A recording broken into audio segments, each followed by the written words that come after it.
Assalamualaikum warahmatullahi wabarakatuh. Bismillah, alhamdulillah, wassalatu wassalamu ala rasulillah Muhammad ibn Abdillah wa ala alihi wa ashabihi wa mawalah. Wala haula wala quwata illa billah.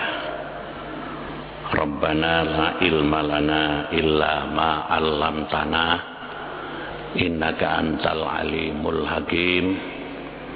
Rabbana wa tub 'alaina ya maulana innaka antat tawwabur rahim. Amma ba'du. Al-Fatihah. A'udzu billahi minasyaitonir rajim. Bismillahirrahmanirrahim. Alhamdulillahirabbil alamin arrahmanir rahim maliki yaumiddin.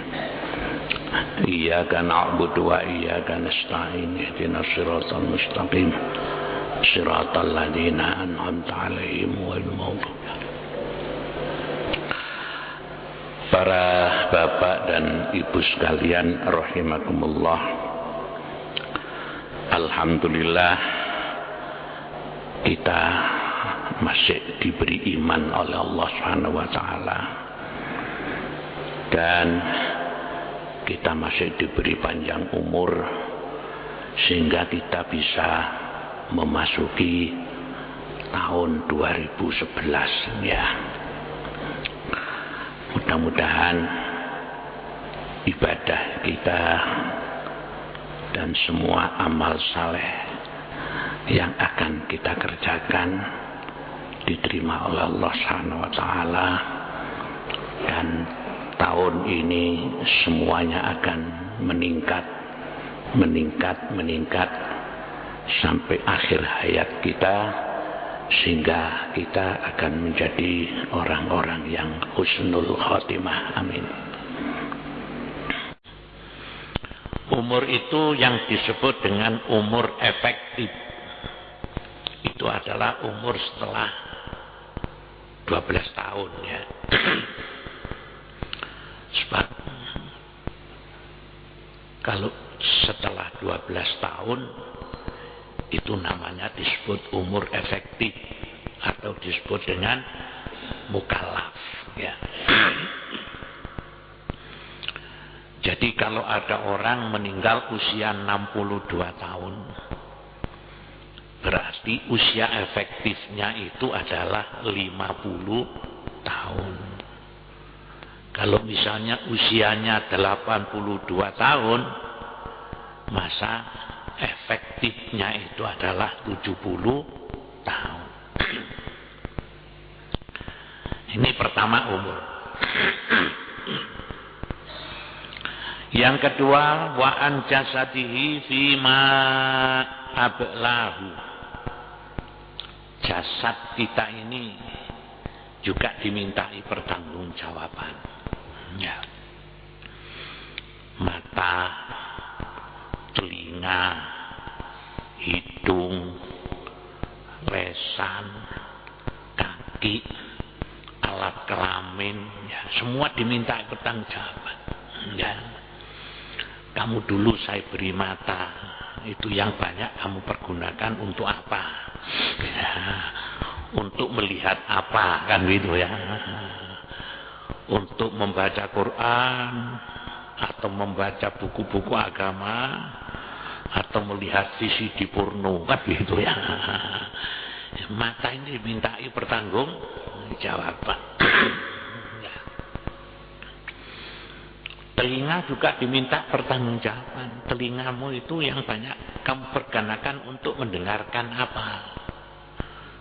Tangan, ya, hidung, lesan, kaki. Nah. Yang ketiga, wa'an amalihi fima umila bihi, tentang amal yang kita kerjakan ini. Apa yang kamu kerjakan waktu hidup di dunia ini? Ya, banyak sembahyang apa banyak maksiat, banyak ibadah atau banyak maksiat. Kemudian yang keempat, wa'an malihi min aina iktasabahu wa ila aina anfaqahu. Harta benda yang kita miliki ini semuanya dimintai pertanggungjawaban. Kita punya rumah, punya mobil, punya kebun misalnya ya. Ya, pokoknya semua harta benda kita ini diminta. Yang ditanyakan dua. Satu, harta benda itu kamu peroleh dari mana? Nah, min aina iktasabahu. Yang kedua ditanyakan wa ila aina anfaqahu. Dan kamu pergunakan untuk apa? Kamu infakkan untuk apa? Ya. Jadi harta benda kita akan ditanya satu-satu, ya. Kalau punya simpanan uang di bank 60 miliar, misalnya, ini uang 60 miliar ini dari mana? Kemudian kamu pergunakan untuk apa? Ya. Kalau punya uang sedikit ya hanya 20.000, ya 20.000 itu ditanyakan dari mana kamu gunakan untuk semua, dari satu persatu. Ya. Makanya ada satu hadis mengatakan orang miskin yang taat beribadah dengan orang kaya yang taat beribadah itu masuk surganya lebih dahulu orang miskin daripada orang kaya. Kalau ada hadis begini ini sampean pilih yang mana? Pilih yang miskin apa pilih yang kaya? Ya. Ya. Ada orang mengatakan, oh saya pilih miskin saja biar masuk surganya duluan. Nah, kalau saya ya pilih jadi yang kaya saja. Ya. Ya. Kalau orang miskin itu ibaratnya ya, orang turun dari bandara, dari pesawat, ya, itu hanya membawa tas tentengan satu, ya, ya begitu turun dari pesawat keluar bandara ya sudah, ya, keluar. Tapi kalau orang itu kaya kan, bawa koper besar-besar aja 50. Wah, ya. Bawa apa? Ya mesti saja lama keluarnya dari bandara kan, soalnya barangnya banyak. Tapi karena barang-barang ini semua barang yang baik, ya akhirnya keluar lolos. Kan begitu kan ya. Ya. Itu mesti ada pemeriksaan itu ya. Apalagi kalau di Jeddah itu, di airport King Abdul Aziz ya, wah itu jelimet sekali itu pemeriksaannya itu. Sampai ali-ali cincin itu suruh melepas, ya arloji suruh. Kalau orang nggak bawa apa-apa nyata ya keluar. Tapi kalau yang dibawa banyak ya pemeriksaannya lama ya. Lah sama saja besok di hari kiamat itu, kalau orang miskin karena hanya punya rumah, ya rumah itu warisan, ya nggak punya apa-apa, hanya sepeda ontel misalnya ya sebentar saja pemeriksaannya, ya toh masuk surga. Nah, kalau ada orang kaya, kebunnya saja 100 hektar, mobilnya 10, rumahnya 15, pabriknya, wah ya lama diteliti dari satu persatu, ya toh. Tapi kalau semuanya itu bagus, diperoleh dari mana, dipergunakan untuk apa, ya akhirnya masuk surga. Jadi keliru kalau orang saya milih yang miskin saja, ya, karena masuk surga duluan ya gitu. Nah, para bapak dan ibu sekalian, sekarang yang pertama, an umrihi fima afnahu. Umur kita ini pasti dimintai pertanggungjawaban. Sekarang bagaimana caranya supaya kita, umur kita ini benar-benar seluruhnya itu berisi ibadah. Ini agar nanti kita bisa mempertanggungjawabkan di hari kiamat. Ya. Ini yang perlu. Bagaimana caranya supaya kita ini nanti umur kita ini seluruhnya berisi ibadah. Ya. Sekarang kalau sehari saja ya, sehari semalam 24 jam. Ya. Bagaimana caranya 24 jam ini seluruhnya berisi ibadah? Kira-kira bisa kita ini 24 jam sehari semalam itu untuk ibadah terus itu bisa Banda? Bisa? Ya, harus bisa. Ya. Oh, ada yang kan, wah kalau ibadah terus kan saya nggak tidur. Wah ini ya. Nah, kalau ada orang tanya begini, ini namanya orang ini belum pernah ngaji. Ya. Nah, sekarang misalnya 24 jam ya, 24 jam. Kita pergunakan untuk salat saja misalnya salat fardu 5 kali. Katakanlah salat fardu 5 kali ini setiap salat 15 menit. Ya, 15 menit. 15 menit kali 5 ada berapa? 75 ya, 75 menit. Ya. Padahal 24 jam. Ya. Dah, ini kita tidur. Tidur itu yang baik menurut ilmu kesehatan. Sehari semalam itu 8 jam. Ya, 8 jam. Banyak mana tidur dengan sholat. Ya. Sholatnya 75 menit, tidurnya 8 jam. Ya. Nah. Ini tidur. Katakan sekarang makan 3 kali. Makan itu paling lama. Ya. 15 menit kali 3 45 menit ya.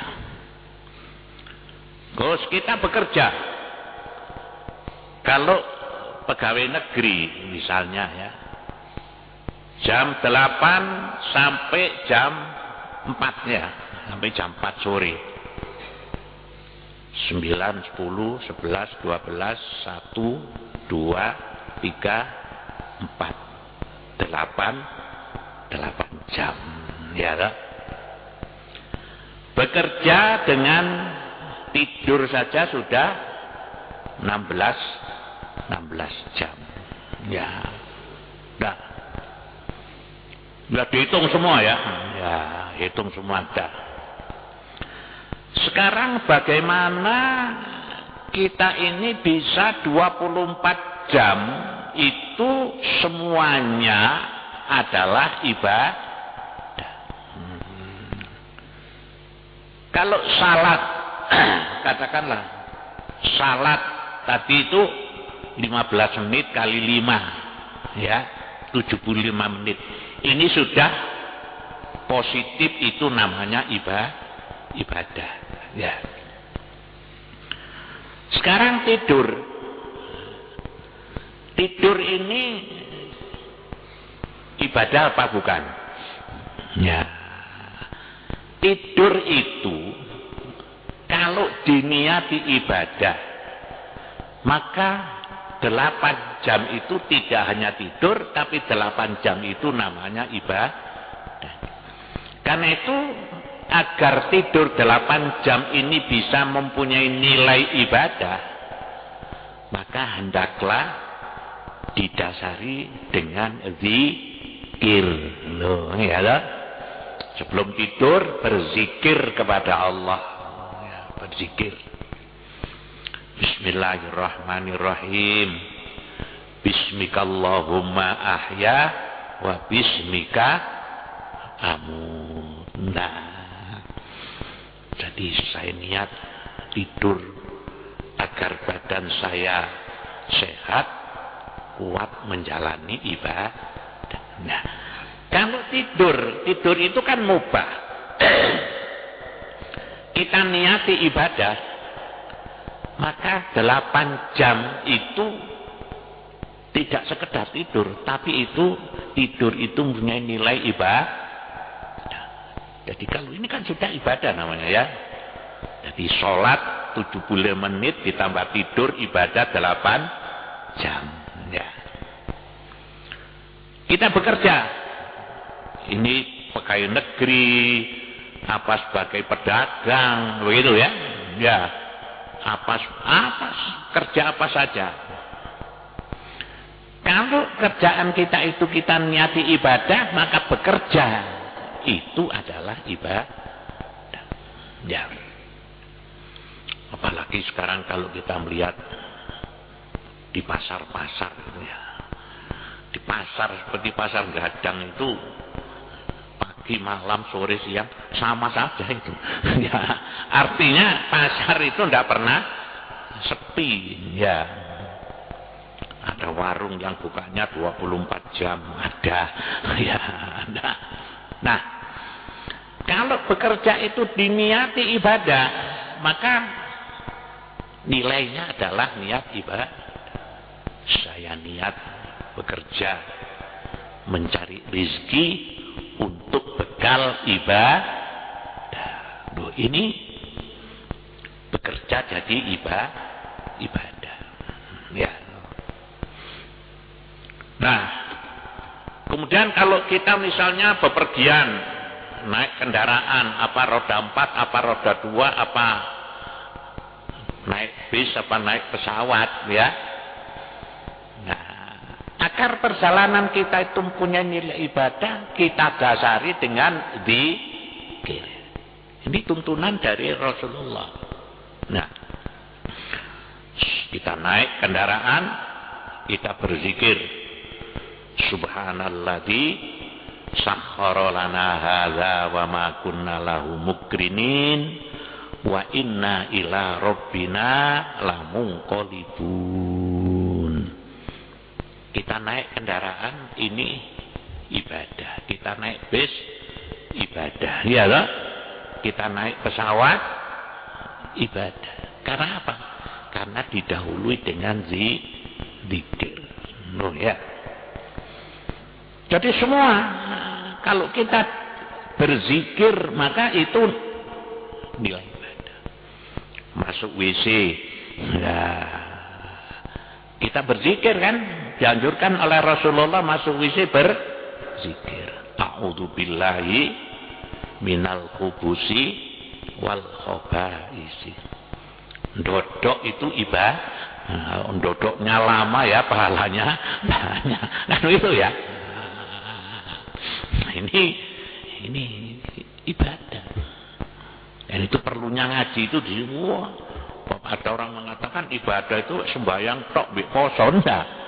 Semua itu adalah ini. Jadi segala sesuatu yang mubah itu kalau diniati ibadah menjadi ibadah. Begitu masuk WC, a'udzubillahi minal khubusi wal khaba'isi. Keluar dari WC, berdoa lagi. Alhamdulillahilladzi azhaba anil adza wa afan. Ya. Kan ibadah, ya.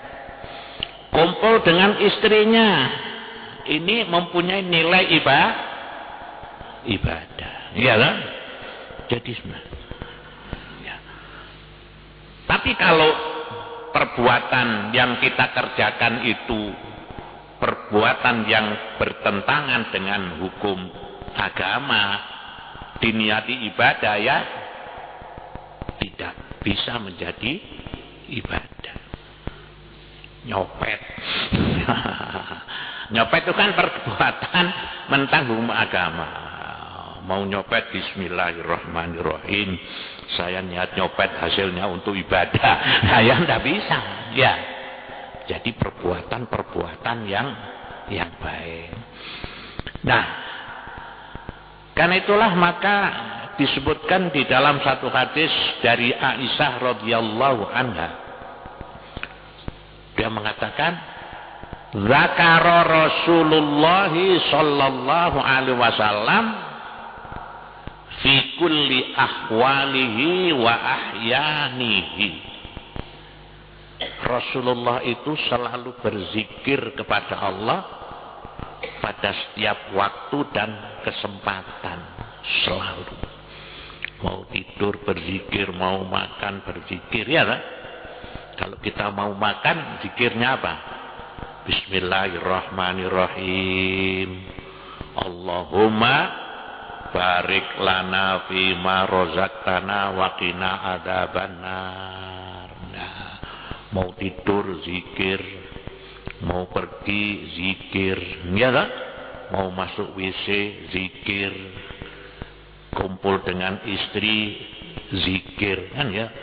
Nah, kemudian kalau masih ada lowongan-lowongan waktu, maka kita pergunakan untuk zikir, membaca Al-Quran, membaca istighfar, membaca tasbih.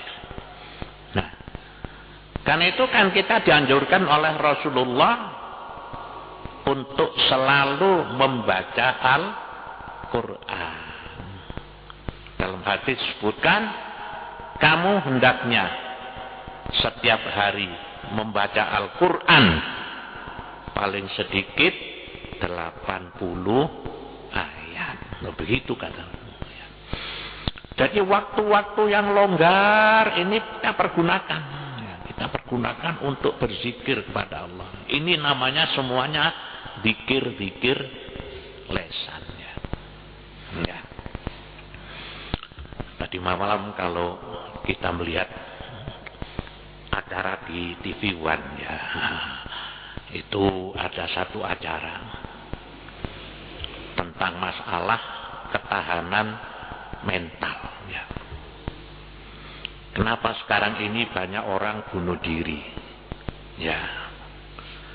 Akhir-akhir ini makin banyak orang bunuh diri. Makin banyak orang membunuh istrinya. Ada orang membunuh anaknya. Nah,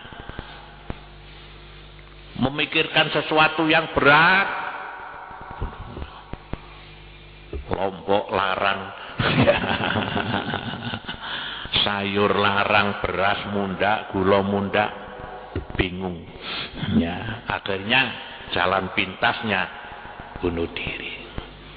Sekarang ini makin banyak orang bunuh diri. Amerika itu kan negara maju, ya. Negara di sana pusat ilmu pengetahuan, orangnya berpikiran maju, rasional. Di situ tuh ada satu jembatan. Sekarang jembatan ini oleh pemerintah diberikan pagar yang tinggi. Karena apa? Jembatan ini sering dipergunakan oleh orang-orang untuk bunuh diri. Ya, malah dijelaskan sejak jembatan ini dibuat sampai sekarang, ini yang bunuh diri lewat jembatan ini sudah lebih dari 5.000 orang. Padahal ini negara-negara yang maju, ya, negara maju ini, Pak. Ini frustrasinya apa? Kebanyakan orang Amerika itu kan cukup hidupnya, ya toh? Ya sejahtera. Tapi kan orang hidup ini kan permasalahannya kan macam-macam. Macam-macam kan, ya. Orang tidak mesti orang yang uangnya banyak itu mesti pikirannya tenang, tidak mesti. Ya, ya. Orang yang uangnya itu triliunan rupiah, kadang-kadang juga malah tidak bisa tenang hidupnya. Tidurnya juga sulit. Ya. Apa sekarang? Nah, problem orang itu kan macam-macam. Nah, karena itulah maka di dalam Al-Quran Allah berfirman, alladzina amanu wa tatma'innu qulubuhum bi dzikrillah, ala bi dzikrillah tatma'innul qulub. Yang bisa menjadikan orang itu hatinya tenang, tentrem, itu Allah zikir kepada Allah. Zikir. Enggak. Sekitar tahun 82 di Amerika itu memproduksi pil penenang itu sehari tidak kurang dari 1 miliar butir. Ya. Untuk apa ini? Karena rata-rata orang Amerika itu sulit untuk bisa tidur. Ya. Kalau ndak muntal pil ndak bisa tidur. Loh, ini negara maju, negara kaya, rakyatnya banyak yang sejahtera, ndak bisa tidur. Kalau ndak muntal pil tidur loh. Ini bahaya. Nah, karena itu akhirnya kan di sana banyak orang masuk Islam itu karena mempelajari ajaran Islam, ya, mempelajari sholat, mempelajari kitab-kitab suci dari berbagai agama. Akhirnya menemukan bagaimana untuk mewujudkan ketenangan itu adalah ditemukan di dalam Islam. Berzikir dengan memperbanyak sholat. Ya. Karena itu seperti bapak-bapak ini, ya lah, karena rajin sholat, rajin zikir, ngaji aja iso ngantuk, ngaji iso turu, gak usah nguntal pil, ya. Jadi itu ya. Jadi satu, untuk besok agar kita bisa mempertanggungjawabkan umur itu tadi resepnya ya. Kita ikuti Rasulullah. Zakara Rasulullah sallallahu alaihi wasallam fi kulli ahwalihi wa ahyani. Kita gunakan juga. Jadi kalau kita waktu luang, jangan duduk ngelamun. Duduk ngelamun. Ngelamun itu kan pikirannya itu kan nerowong, kosong. Kita pergunakan untuk berzikir kepada Allah, baca Quran, gitu ya. Ya, itu. Kalau sudah bisa begitu, kita berarti 24 jam kita pergunakan untuk berzikir. Ini terus berkelanjutan, ya, berkelanjutan. Istiqomah. Baca Quran, istiqomah, sholat malam, istiqomah, sholat berjamaah, istiqomah. Jadi sholat itu yang bisa menenteramkan jiwa, menenangkan hati. Itu adalah salat yang benar, salat yang dihayati. Ya, salat yang kalau sudah begitu jadi ya sholatnya berjamaah istiqomah. Bangun malam istiqomah, ya toh?